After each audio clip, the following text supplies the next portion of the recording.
Magandang hapon mga kabay. So meron po akong estimate dito mga kabay, 39290.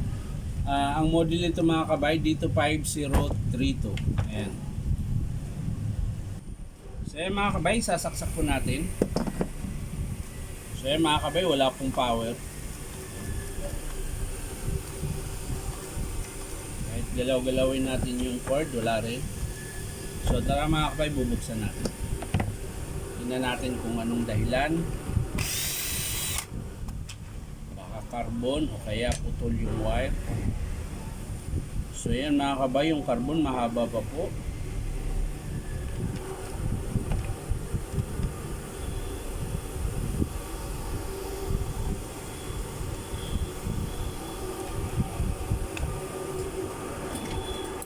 So tisisterin na natin diretso dito sa pilquil mga kabay,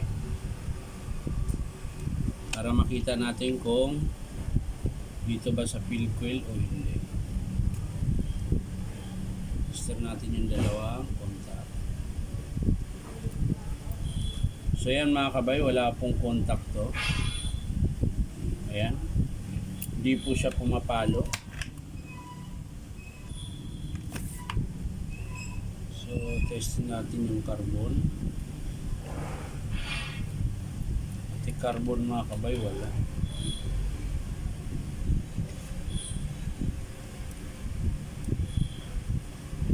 Walang contact. So testing natin yung sa cord mga kabay. Ayan. Tester natin. Bale, re-recta lang natin to. Ayan. Tapos pinitin natin yung switch. So ayan mga kabay. Hindi makita. Ayan. Tagilid. So ayan mga kabay, gumagana po. Ayan. Ayan. So wala pong problema dito. So ayan mga kabay, pag nag-test kayo ng switch, kung buo o kaya kung buo ba yung cord, ito lang po, short na lang yung dalawang linya na yan. Yung papuntang pilquil to, armature, ayan, isi-short nyo lang. Tapos titistiran nyo dito sa dulo at pisilin nyo lang yung switch. So matik na yun, malalaman mo kung may putol yung cord o kaya sira yung switch. So ito mga kabay, buo po, gumagana. So dito tayo mga kabay, dito ang problema. Ayun oh, may umaalog po. May umaalog sa loob mga kabay oh. Oh.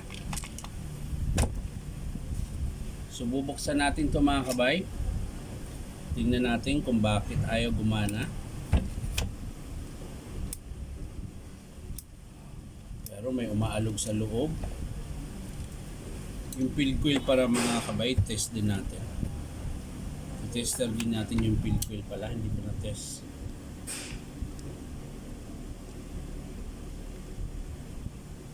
So yan mga kabay, yung pilquil, yung kabilang linya meron. Ito tayo dito sa kabila. So meron din mga kabay oh.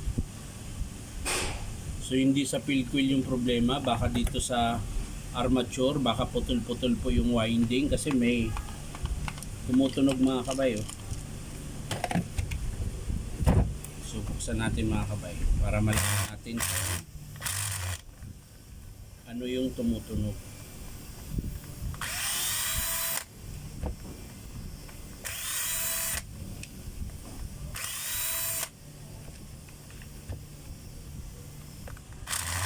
Ayaw. Pilitin kung ayaw.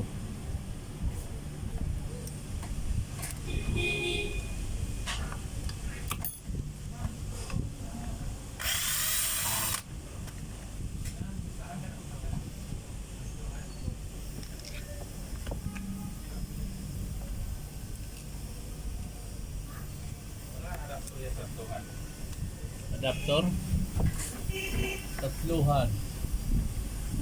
Ito. So ayun mga kabay oh.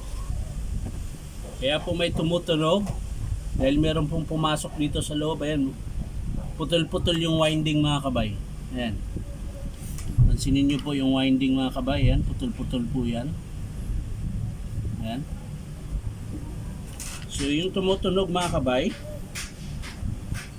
nawala. Ayun.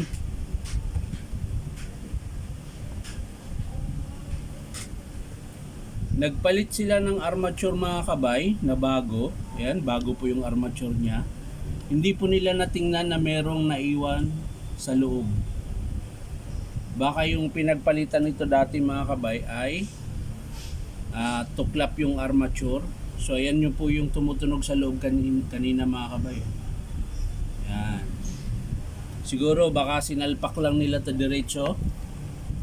Ito, bumili sila nito mga kabay.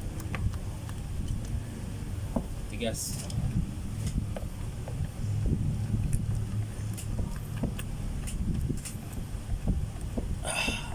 Ayun, kalas. Huwag nang pilitin. So yan mga kabay, lalapit ko po.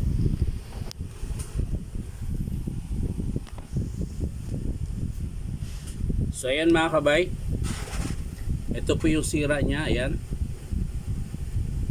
kita nyo po, dahil po dito sa naiwang, ito yung commutator ito mga kabay, yung bar ng armature.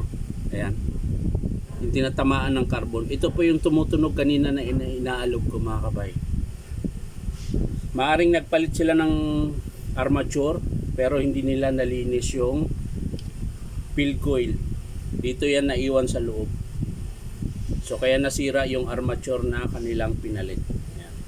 So wala pong problema dito sa mga kabay, sa field coil. Buo po yung field coil niya. Tingnan natin. Baka may naiwan pang iba. So ayan, tinitester ko po yung field coil niya mga kabay, buo po. Ayan. So sa carbon niya mga kabay, mahaba din po ang carbon niya. Papakita ko po sa inyo yung carbon niya mga kabay, mahaba pa po. So ayan mga kabay, mahaba pa ng carbon. Konti lang nabawas. So ito lang po talaga yung armature. Ayan, yan lang po yung sira mga kabay. Dito naman sa kanyang so ayan mga kabay, hindi pa naman ganun kapalag yung spindle niya, so okay pa yan.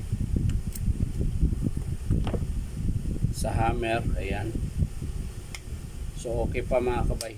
So ito lang talagang sira mga kabay, armature lang, dahil lang po dito sa naiwan na commutator. Ayan, yan po yung dahilan kung bakit nagkaputol-putol yung winding ng armature. Ayan. So sa mga nagpapalit dyan mga kabay, halimbawa kung sa bahay nyo lang pinapalitan, kayo na nagkabit, dahil madali lang naman po magkabit nito, siguraduhin nyo po kung halimbawa yung armature nyo ay tuklap ito. Ayan, hanapin nyo po yung natuklap bago nyo ikabit yung armature. Ayan, para sigurado kayo na nawala doon sa loob, naiwan yung kanyang commutator na brass bar. Ayan. So yan lang mga kabay, hindi ko na po ipapakita kung paano ikabit.